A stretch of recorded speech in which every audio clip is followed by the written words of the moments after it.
the prone external rotation of the shoulder assessment. So this is a great tool to find out if you have enough external rotation of your shoulder to be cleared to do things like overhead presses, pull-ups, chin-ups, or anything out in this realm, because a lot of us kind of lack external rotation because of how our environment has molded us to this position.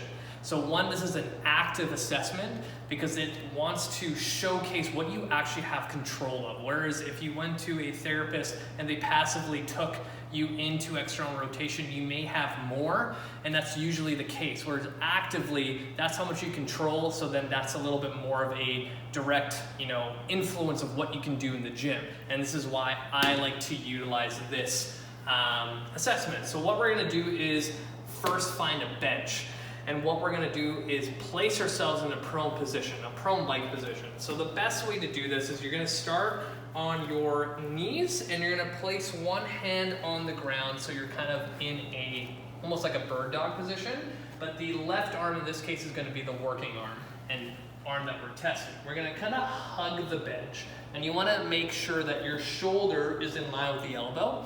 And when we're here, you don't wanna have it too low or too high up. You kind of want the arm at 90 degrees, and it's just kind of dangling on the bench. And from here, what we're gonna do is take our left arm into external rotation.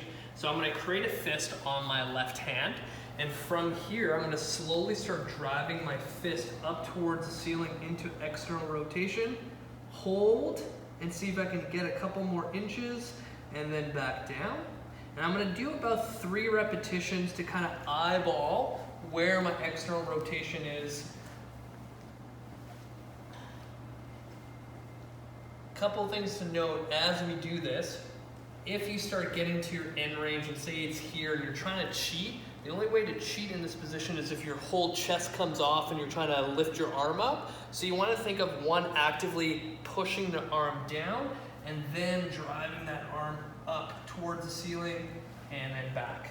And then you would do the same thing on the other side, and I highly recommend you film yourself on both sides so you can see the difference from left to right, because a lot of times people will have asymmetries, and that's gonna give you a better understanding if you have adequate external rotation of both shoulders, and that is our prone shoulder external rotation assessment.